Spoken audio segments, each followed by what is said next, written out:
Fantastic. If we can go to the first page, please.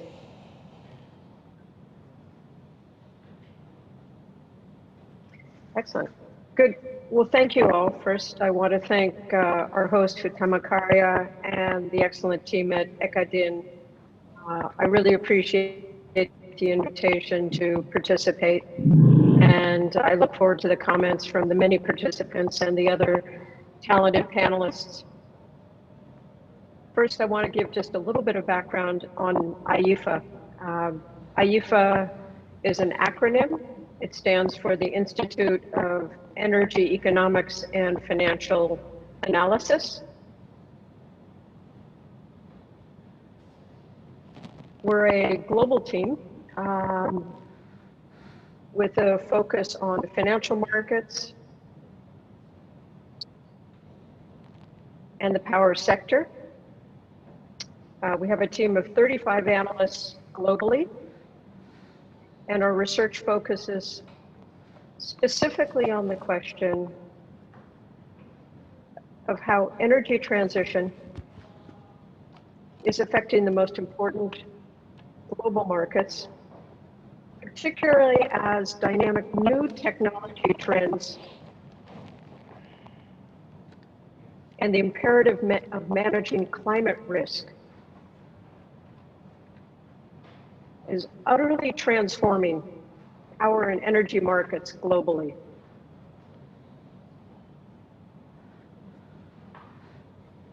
In the context of Asia, our research focus has been particularly on the top energy growth markets, which of course includes Indonesia, and markets like Vietnam, the Philippines, Bangladesh, and how the energy development pathway in these countries is also influenced by the many changes in the experience of North Asian countries such as China, Japan, and Korea.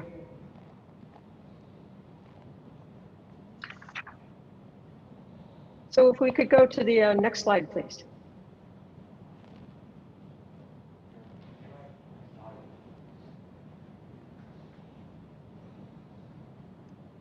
So my goal today is to build a bridge between our research in Asia, focused on the most important trends that we are analyzing, and to give you some ways to think about how leading Indonesian companies and policymakers can stress test their strategy thinking, because we're at a real inflection point in global energy markets. What we've seen in the past is really not what we're going to see in the future. So what are the most important trends that are reshaping energy markets? I'll work my way from top to bottom. It's tremendously important for people to understand that what we're seeing in global energy markets right now is not an evolution. We're not seeing the trends of the last 15 and 20 years where the focus was exclusively on fossil fuel baseload generation. What we are seeing now is a revolution. There has been a dramatic change in the way that analysts and power companies and energy planners look at markets because of a massive change in the potential of technology. Energy transition is being driven by global innovation. This is a technology and data revolution. 20 years ago, the technology base of the energy and power sector was very stable. Planners needed only really to be mechanical engineers and to follow the patterns of their predecessors. That's simply no longer the case. And it's the case now that often overlooked assets, such as the grid, are critical to a better alignment with new technology. As a financial analyst, I'm also very conscious of the way that investors are now integrating brand new data sets and new metrics. It's no longer an analytical process of looking simply at installed capacity, kilometers of transmission, we've seen a dramatic shift in the energy intensity of economic growth. Market to market, country to country, what we're seeing is a significant decline in the energy intensity of growth as industrial capacity becomes more energy efficient, as countries quite wisely use new pricing incentives to manage and shift power demand and to align with new technology. At the same time, there's a crucial focus in many markets on strategies that permit countries to eliminate and reduce the risk of climate impacts, which is a huge global focus for investors. It aligns with new technology and it's transforming investment flows. The second point that I would really make that's quite crucial to understand from an economic perspective is that the rise of renewable technology is reshaping our understanding of how energy and power link up. The role of hydro is changing, the role of baseload is changing, the role of innovative new technologies are changing dramatically. And very critically, what's happening is that to be competitive, power technologies must be able to reduce their capital costs. We are seeing totally new cost curves that mean that traditional technologies, whether it's nuclear, whether it's coal, whether it's gas, they must work incredibly hard to reduce capital costs dramatically, or they simply will not be competitive in new power markets. This has also put a spotlight on risks associated with lock-in and planning methodologies that result in nationwide or regional overcapacity.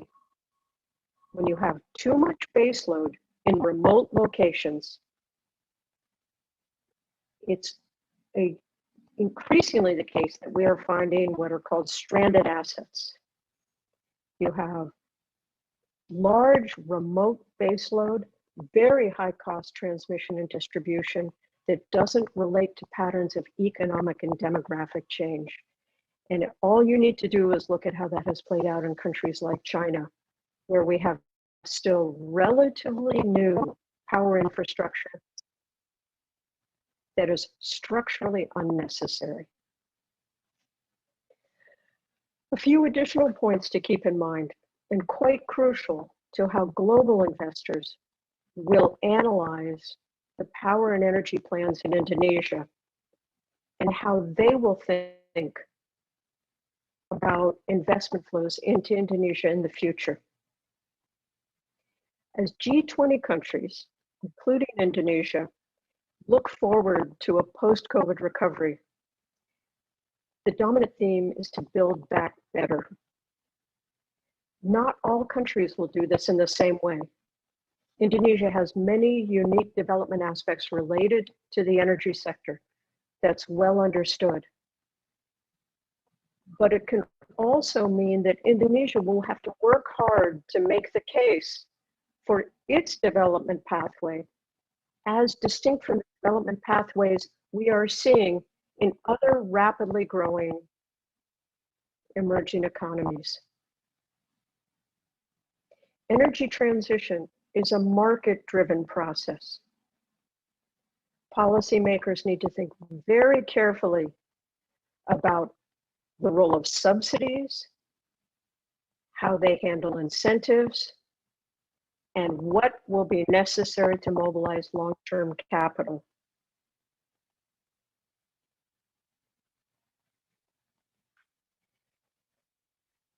One final thing to keep an eye on really is some trends we've seen in the last 2 months. Most infrastructure globally is financed through fixed income, through debt products. Since the beginning of the year, the world's leading credit rating agencies have made it clear that increasingly they are going to take climate risk impacts into account. Now let's talk a little bit about the cost curves.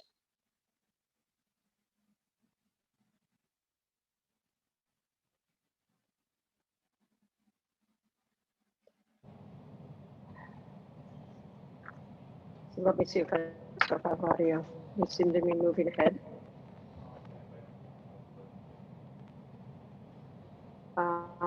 The points are simple. Cost curves globally are falling. That's being driven by ongoing cost improvements in renewable technologies. So when power sector planners see downward sloping capital cost curves,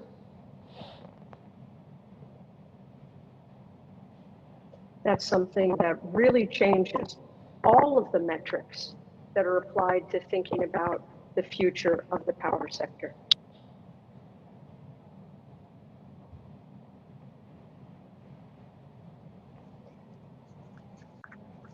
I would also mention that the technologies that are increasingly gaining focus are very different from some of what we've discussed so far today.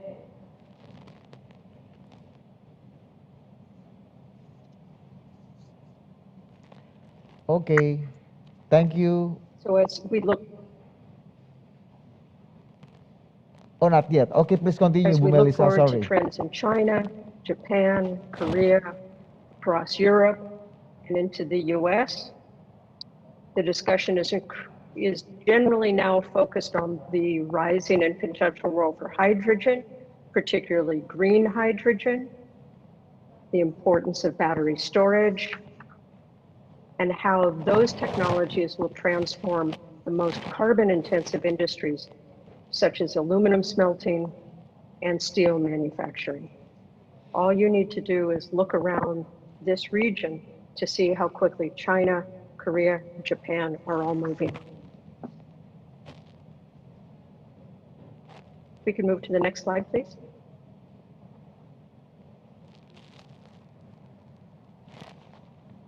One thing to highlight, it hasn't been mentioned so far, but it's important to always keep in the front of your mind from the perspective of global investors and Indonesia's regional competitors. 2021 is an important year. In addition to our hopes for the COVID recovery, this is also a year where there will be major climate change meetings. They'll take place in Glasgow in Scotland in the fall. And as a result, all the major carbon emitting countries in the G20 are in the process of releasing new plans to express their approach to meeting the targets that have been set through the Paris process. China moved first with an extremely ambitious new program, highlighting the goal of meeting net zero by 2060 and peaking emissions by 2030. This has attracted a great deal of attention in their plan, and keep in mind that carbon-intensive economy has a very large natural resource endowment, a lot of domestic coal. Central to their plan is to reduce the role of centralized baseload coal and to increase their reliance on high voltage transmission lines that will bring abundant renewables into the core of their East Coast grid. Next slide, please. For Japan, the plan is also very ambitious. Japan, as Indonesians are very well aware, have leading technology in certain more traditional forms of thermal power. They are facing an urgent need to shift their technology base. And the pressure now is coming not just from the government. Interestingly, much of it now is being led by Japanese companies who are all announcing their own targets as they move away from fossil fuel baseload. So leading companies like Mitsubishi, Sumitomo, Mitsui, Tochu, Marubeni, companies many of which have been quite active in Indonesia, are shifting their focus. Just as important, so are the banks. and one of the most significant funders of the power sector in Indonesia, the Japanese export credit agency JBIC, has also announced that they will no longer support coal-fired power, and they are beginning to look at new strategies to really play a changed role in facilitating energy transition. They're redirecting capital very fast and hoping to gain technology advantages related to hydrogen and offshore wind. Next slide, please. For Korea, there is also a significant rush to meet new clean energy demands, particularly at home, where the Korean public would like to see a reduction in air pollution and a shift to new clean energy. They're also hoping to compete very actively on electric vehicles, fuel cells, and of course, batteries. One challenge they face is that some of their national champions, such as Doosan Heavy, the EPC company, made some strategic errors over the last 10 and 20 years. They misjudged the speed at which energy transition would take effect in the markets where they are active. They prolonged their focus on thermal power, and they are now rushing to catch up. Unfortunately for Doosan and for the Korean government, they misjudged the transition so dramatically that they have been forced to accept a bailout from the leading Korean Development Bank. They hope to stay alive. They continue to be active in Southeast Asia, as you're well aware, but it's a very good example to look at if you want to see what happens when a leading construction company, an EPC company, fails to keep pace with the type of technology that's reflected in new cost trends that we are seeing globally. On the other hand, in Korea, things to watch for that are also playing out in Indonesia is that we've got leading Korean branded product companies, Hyundai Motor, LG, Samsung, all of which are well-regarded global companies. For them, the pressure is different. They need to go green as rapidly as they can so that they're producing cars and electronic products that meet the expectations of their global customers. They need green power as quickly as they can find it. Next slide, please. Let me talk very briefly about trends that we're seeing in global capital markets.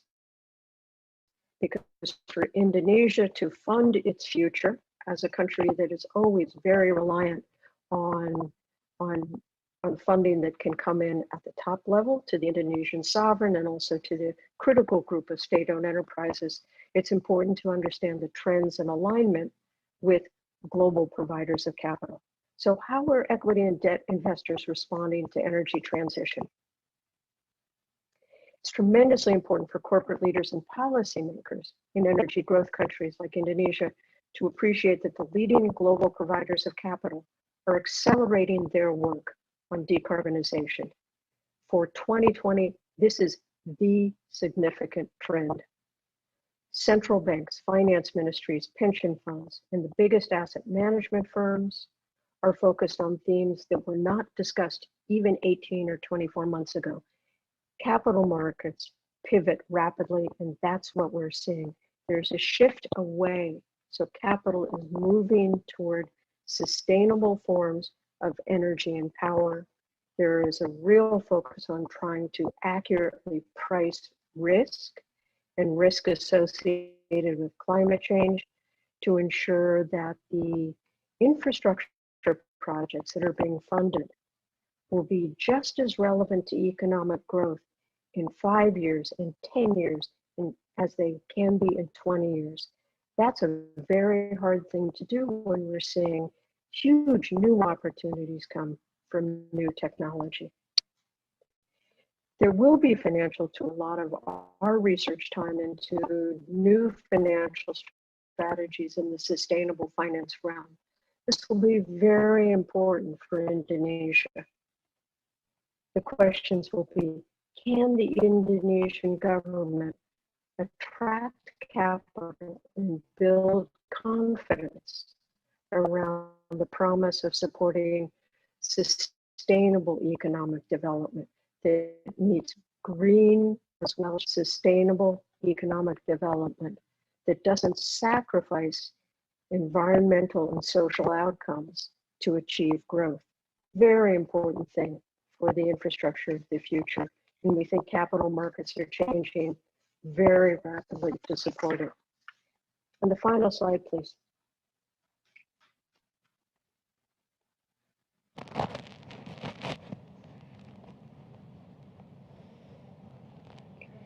So I just want to offer you a few closing thoughts. As I said at the beginning, I'm a financial analyst. One of the things that our team does all the time is we watch trends and we stress test them. We don't always like what we find, but we try to think very carefully about pathways that we're seeing at the country level, at the regional level, at the global level. We talk to technology experts, we talk to financial investors, we pull that together and we look at challenging themes and challenging trends. So let me offer you just a short list of a few of the trends that I would pay attention to. First and foremost, it's important to keep in mind that Indonesia faces a scenario with significant opportunities, but some challenges as the country emerges from COVID, as everyone globally hopes Indonesia will be able to do. A lot of the discussion, as you know right now, is about the role of the sovereign wealth fund. Just yesterday, Sri Mulyani spoke to a group of global bond investors about her expectations for the economy and for SOE reform. It's a complicated picture. And don't be surprised if global investors are very clinical in how they think about the messages that they are hearing from Indonesia as the economy emerges. Many companies with a reform agenda are competing for capital right now. State-owned enterprises in particular will need to demonstrate a real strategic commitment to delivering on global standard KPIs, not just domestic KPIs, but KPIs that fit well with Indonesia's global peers. For countries that have not yet demonstrated their commitment to decarbonization, it's important not to expect investors to initially accept all of your targets.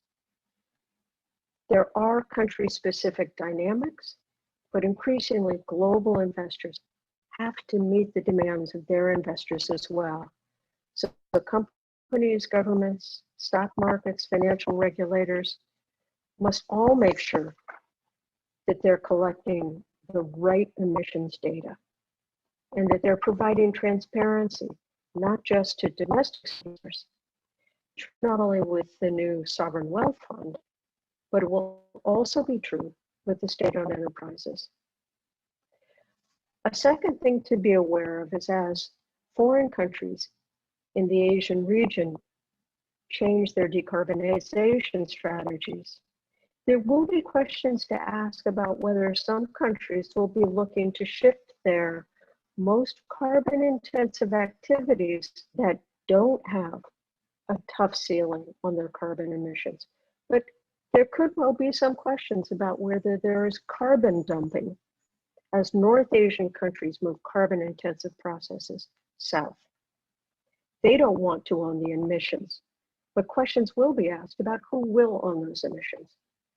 And finally, we're very conscious of the fact that it's still early days for many Indonesian companies on environmental, social, and governance reporting. And of course, the leading SOEs are very closely regulated at home, and they must work hard to earn support from domestic stakeholders. Nonetheless, global investors have seen a number of SOEs win the trust of investors on ESG. It's important to invest time now to make sure that you communicate your strategy clearly and that your strategy makes sense in the context of the types of global peers that you hope to be able to emulate. So be practical, build credibility, and work carefully with the investors that you hope to have stick with you over the next 5, 10, 20, 50, and hopefully 100 years. Let me stop there. Thank you very much. Bu Melissa, for your time and your presentation.